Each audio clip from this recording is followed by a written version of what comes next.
दिल्ली की सीएम ने किए बाके बिहारी जी के दर्शन, शादी की वर्षगांठ पर की पूजा अर्चना, गोवर्धन की पैदल की थी परिक्रमा।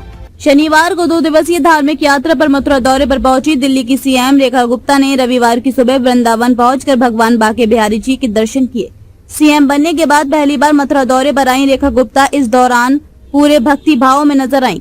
इससे पहले शनिवार की शाम को उन्होंने गोवर्धन पहुंचकर वहां की 7 कोस की पैदल परिक्रमा की थी। रविवार की सुबह दिल्ली की सीएम रेखा गुप्ता बाके बिहारी मंदिर पहुंच गयीं, जहां उन्होंने पहले पति के साथ देहरी पूजन किया। इसके बाद जैसे ही मंदिर के पट खुले, वे दर्शन करने के लिए वीआईपी कटघरा में पहुंच गयीं, जहां से उन्होंने बाके बिहारी जी को निहारा। करीब 5 मिनट तक फूल बंगला में विराजमान बाके बिहारी को वह एकटक निहारती रही। बाके बिहारी मंदिर पहुंची मुख्यमंत्री रेखा गुप्ता और उनके पति को मंदिर के पुजारी मयंक गोस्वामी बंटू ने पूजा अर्चना कराई।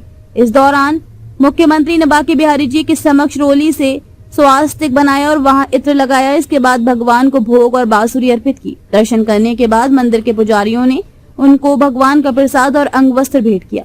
दर्शन करने के बाद मीडिया से रूबरू हुई सीएम रेखा गुप्ता ने बताया कि शादी की सालगिरह पर भगवान के दर्शन किए। इस दौरान उन्होंने प्रदेश और देश में खुशहाली रहे, इसके लिए भगवान बाके बिहारी जी से आशीर्वाद मांगा है। उन्होंने यमुना शुद्धिकरण पर कहा, इसके लिए उनकी सरकार लगातार काम कर रही है। बाके बिहारी दर्शन करने पहुंची दिल्ली की सीएम को मंदिर के गोस्वामियों ने कॉरिडोर मुद्दा बताया। मयंक बंटू गोस्वामी ने बताया कि उन्होंने कॉरिडोर और न्यास का मुद्दा उनको बताया, जिस पर उन्होंने कहा कि इससे किसी का कोई हनन नहीं होने वाला है। इस पर मयंक गोस्वामी ने कहा वृंदावन की पहचान गलियां खत्म हो जाएंगी, जिस पर दिल्ली की सीएम ने कहा इसको लेकर वे बात करेंगी।